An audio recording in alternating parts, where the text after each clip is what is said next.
What? You expected 03 next? No. I don't have time to cover that Mega Man X inspired game. I have to cover this Mega Man X inspired game. 30XDX is a sequel to the moderately successful indie title 20XDX, a game that sought to fill Capcom's self-imposed drought of Blue Bomber action by creating an infinitely replayable Mega Man game with randomly generated levels. That's about all I know. I never played it myself. It looked kinda rough and pretty simple, more like a test or proof of concept than a fully fledged standalone title. But the idea was still very interesting to me, so my ears perked up when I saw a trailer a while back for a sequel that was coming soon. Inspired to do better and truly deliver on such a great concept, Battery Staple Games got to work on a follow-up that would greatly expand the replayability, tune up the presentation, and overall flesh things out in a more complete feeling project. About a month ago, I was offered a review code for the game, probably because they saw, oh, it's one of those Mega Man guys, which I gladly accepted. I was gonna buy the game anyway. Don't worry, they didn't pay me or anything, so my usual nasally complaining will be fully intact. Now then, let's boot this thing up and see if the team managed to expand this endless Mega Man premise into a game that's worth your time, or if they need to hope for better RNG on the next run.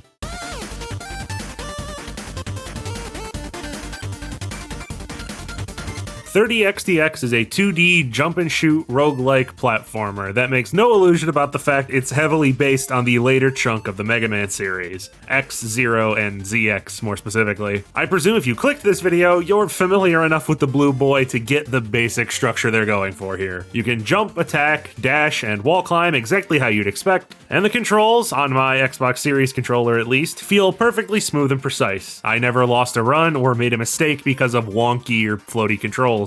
As soon as you learn how to press buttons correctly and finish the tutorial, you're given the option to play Standard Mode or Mega Mode. Standard Mode is the main mode, where the story and actual progress takes place. You get 1 life to play through a set of 8 stages, and if you die, you lose all of your items and get sent back to base to try again from scratch. If you're not into that standard permadeath though, Mega Mode structures the experience more like a classic Mega Man game. You're given 8 stages to pick from, and if you die, you just return to the warp room with all of your items and upgrades intact. You can also replay stages you've already completed to grind more bolts and upgrades. Each of the 8 stage themes has its own obstacles, gimmicks, enemies, and bosses that are consistent. The sky level always has these multi-jump tiles, the castle always has disappearing stained glass. But the physical layout of the levels and item placements are different every time, being randomly generated from a ton of different chunks. This more curated chunk system means that while stages are unique over multiple playthroughs, they're also still filled with consistent and structured design and still fit the personality of each theme, something that I'm told 20XDX had a bit of a problem with. It also makes it super easy to insert new chunks for fresh content, but we'll talk about that in a bit. You'll always get all 8 stage types, but the order is shuffled each time. As you progress, the stages get harder and harder exponentially, and some enemies and effects only appear when that level theme is near the end of your run, and therefore has its difficulty cranked up. Enemy health, particularly boss health, also increases wildly as you go on, like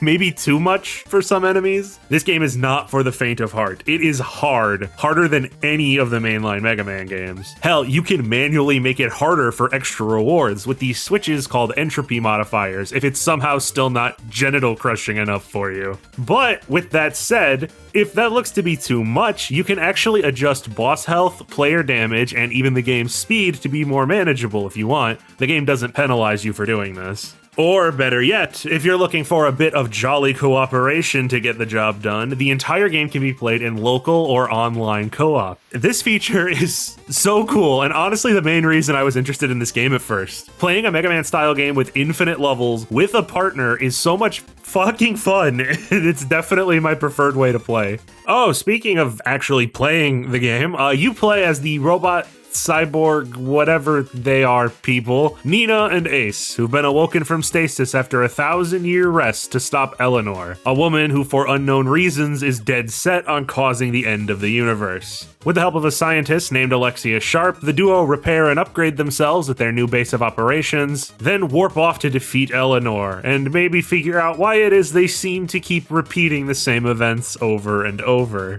To describe our main characters as simply as possible, Nina is Mega Man and Ace is Zero. Nina has a buster cannon mounted on her arm that can be charged for additional oomph, and with the right items can be outfitted with a dozen or so modifiers, like a spread gun or piercing shots that all stack and combine together a la Metroid. Each time she defeats a boss, she can capture a special power from them that consumes energy. These are fine individually, but the real meat of Nina's special powers comes in the ability to mix and match any two of them together to get different moves. Ace is a whole different can of worms, fighting near exclusively with melee weapons. He has a saber by default, but can pick up a spear, a hammer, short-range kunai, basically anything that isn't a gun. When Ace defeats a boss, he gets a special technique that can be assigned to one of 9 button combinations. While these consume energy as well, Ace can regain energy naturally without pickups by using his basic attack. Hitting enemies charges up his style gauge, with your energy recharging faster the more hits you land in succession. Regrettably, he doesn't appear to have anything nearly as busted as Nina's beam stacking, with each weapon only having 1 or 2 upgrades that only apply to that specific weapon. Like, with the right luck, Nina can get something like the fork beam, then charge her shot with the power up that gives her an extra shot for each time she charges. Then she can get the armor upgrade that makes her abilities stronger, so she can have 3 charge shots. Then you get the ability that shortens the time needed to charge said shot. Then you get her the absolutely busted upgrade that makes Nina stronger with each buster part she picks up. And now you're firing several massive fully charged genocide lasers with plus 20 strength that disintegrate every enemy in the game on contact. Ace gets to swing his weapon a little faster. Or sometimes his skills do extra damage 1 single time per level. The poor guy's getting screwed is what I'm saying. But I'm getting a tad too far ahead now, aren't I? This is a roguelike, and therefore based around the concept of the run. The quality of these randomized runs is of course going to be heavily based on not only the stage generation, but the items that you can acquire. Said items come in 4 main forms: currencies, augs, cores, and armor pieces. The main currency is bolts, used at stores to purchase upgrades or at vending machines to restore health. Beating bosses will earn you a more valuable currency called Memoria. Memoria is the only way to consistently power yourself up between runs. You can spend Memoria in the hub to increase your base stats, get more shop options, and things of that nature that are permanent and persist over all runs. Augs are your upgrade items. There are tons of them to find, and they all grant different buffs and effects, increasing your stats, raising your odds of finding items, summoning small familiars to assist you. You get the point. These are mostly found in either purple chests hidden throughout the levels, or through these red teleporters. These take you to short platforming tests that task you with getting to the end with as few hits taken as possible. The less damage you take, the more rewards you get to pick from at the end. You might also encounter this friendly sadomasochist called Delta, a fellow robot obsessed with the idea of challenge, who will encourage you, in his own words, to take a stupid risk, which involves handicapping yourself with various conditions for a level in exchange for an AUG at the end. Cores are very similar, only each is assigned to a body part: head, chest, arm, or leg. For example, leg cores can let you float or double jump, while chest cores can add additional defensive measures. You can equip and unequip as many to each part of your body as you want, but only if you have enough core points to do so, as each core has a cost depending on its usefulness. But if you can equip as many as you want, then what's the point of them being designated to body parts? That's where the armor pieces come in. If you find a blue teleporter in a stage, you'll be taken to a gauntlet arena with a massive swarm of enemies that ends in a boss fight. If you clear the trial, you'll be given one of the 4 armor parts. A piece of armor will boost all of the cores from their respective body part. Say you have a double jump core and find the boots, it'll become a triple jump. With so much left to chance, some runs will be bad. It's the nature of this sort of game. But it's so very satisfying to luck into a string of upgrades that synergize with each other and turn you into an overpowered screen nuking death machine that you'll be playing more and more runs chasing that high again.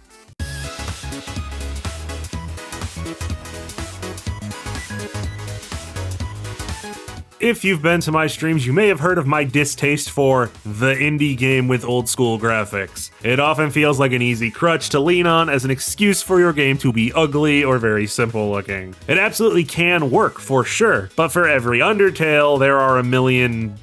Well, I'd be really mean if I mentioned any specifics, but you know what I'm getting at. A lot of games use stylized as code for bad.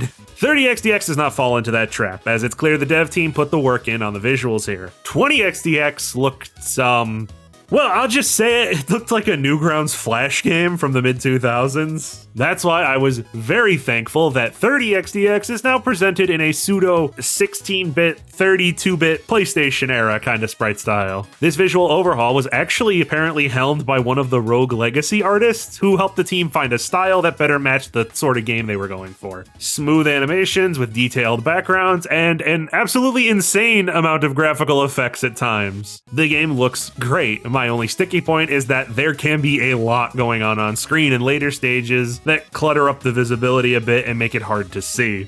But the devs appear to be aware of that, as there are a selection of visibility options like turning on outlines for players and enemies, reducing screen shake, or completely removing all the giant non-stop explosions. The music is the expected chiptune retro type stuff. It's all headbang and high energy jams that fit the tone of each stage. But I'd be lying if I said I could tell you any of it out of memory. Don't take that as a knock against the OST. I couldn't tell a song from Mega Man 3 from a song in Mega Man 6, despite playing both multiple times. Good video game music is good video game music. It works in the moment, but I'm super bad at remembering any specific tracks. It takes something truly exceptional to stick out in my head and have me listen to it casually. Actually, there is one song in the game that hit that sweet spot for me, and I've been humming it the whole time while making this video, but it's one of the extra boss themes, so it's a spoiler. Sorry.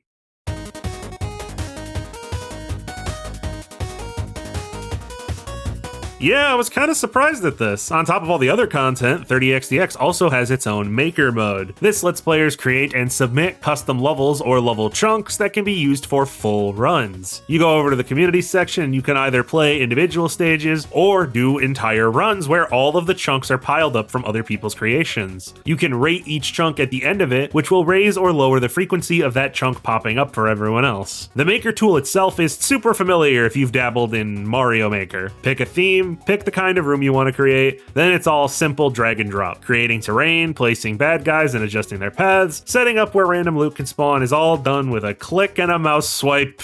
Oh wait, that's important. The actual level creation software is only available on the PC version of the game, not the Switch port. Now, the Switch port isn't locked out of community content. You can still play all of the custom levels that have been uploaded, you just can't make them yourself. The game hadn't released yet when I was writing this review, so there weren't a huge amount of options to scroll through, but if you start to see similar chunks in your regular runs, switch on over to the community section for some fresh layouts. You can still earn and use Memoria with community runs, and upgrades are consistent between custom and standard playthroughs, so don't worry. If you've ever played these sorts of make your own level games, then you know that some of the chunks are probably gonna be real fucking bad, but designing video games is hard, and hey, variety and life spice and all that.